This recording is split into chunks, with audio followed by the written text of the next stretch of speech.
Hi everyone, my name's Kim. Welcome to my channel. I talk about BPD and my experiences having BPD. If you don't know, I'm a Filipino American. I like to bring that up because mental health in the Filipino community is not very popular. We don't talk about it, and I just want to be a voice out there who helps other Filipinos feel like they can talk about it. So that's why I bring that up. And another thing about me is I'm married. I have been in a successful relationship with my husband for 9 years, and I just wanted to give you a glimpse into my life because my last video, if you haven't seen it, check it out, was about my trials and tribulations having BPD and dating around. So after all of those hiccups in the road, I finally found someone who understood me, and we have been together for 9 years now. We just hit the 9-year mark on November 9th, I think, but we've only been married for 1 year.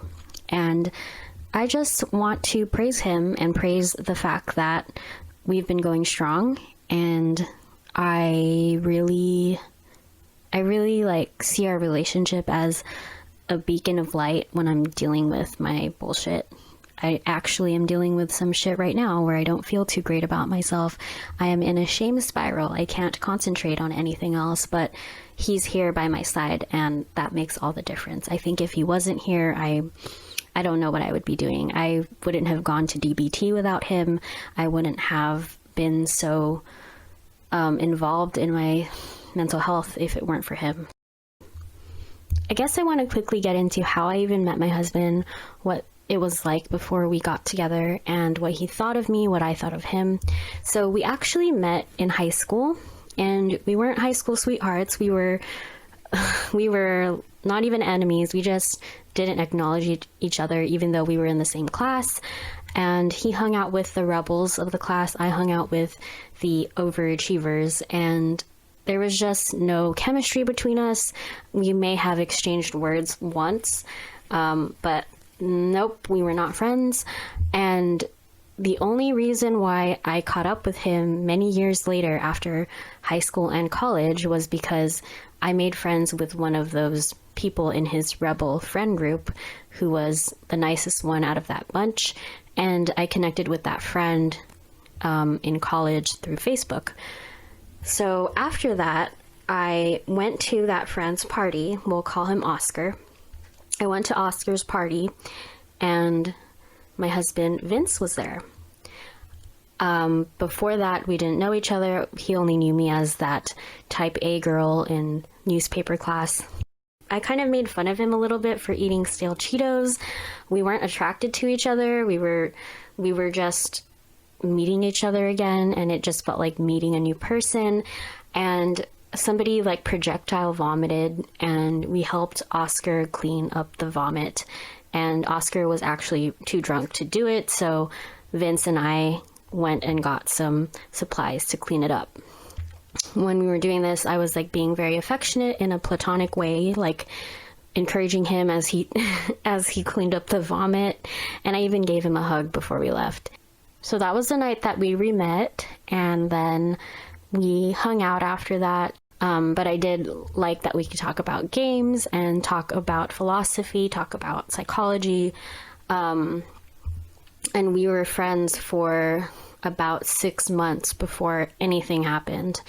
I think that was a blessing because it allowed us to build a foundation. I didn't fall into limerence right away. I saw him as a person I was getting to know genuinely as a friend, and that taught me that I had some self-restraint. It taught me not to be a love junkie, and when we got together, it just fell into place.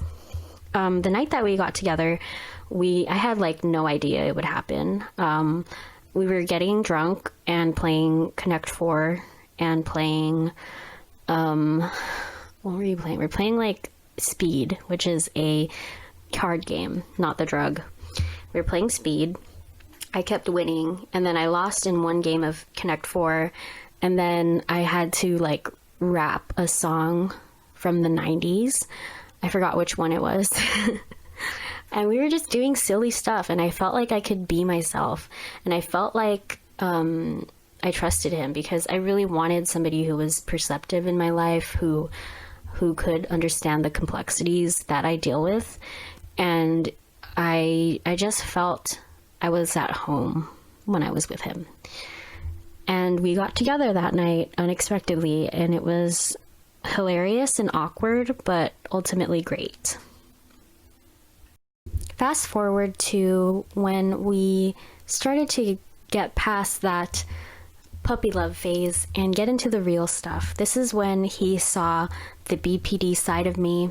I could hide my crazy when we didn't live together, but once I moved in, he found that I would self-harm. He found that I'd get triggered over seemingly little things, but to me they weren't little. For instance, if he forgot my favorite sauce or forgot to do the dishes, I would take that as an indication that he didn't love me because he wasn't being mindful of me, being mindful of my preferences. And I know that comes off as bitchy, but I was so in love with him that any indication that he didn't love me really, really messed me up. And I was very emotional about that. It was just like an overexposure into the crazy side of me. And it was hard for the first two years because I wasn't in therapy. He actually learned about BPD when we were friends, when we were platonic. So that helped a lot. But because I wasn't getting treatment, I wasn't making strides. Like, I still couldn't control my behaviors. I still couldn't figure out, like, when I was splitting. I didn't even know how to identify black thoughts versus white thoughts. It was a fucking mess.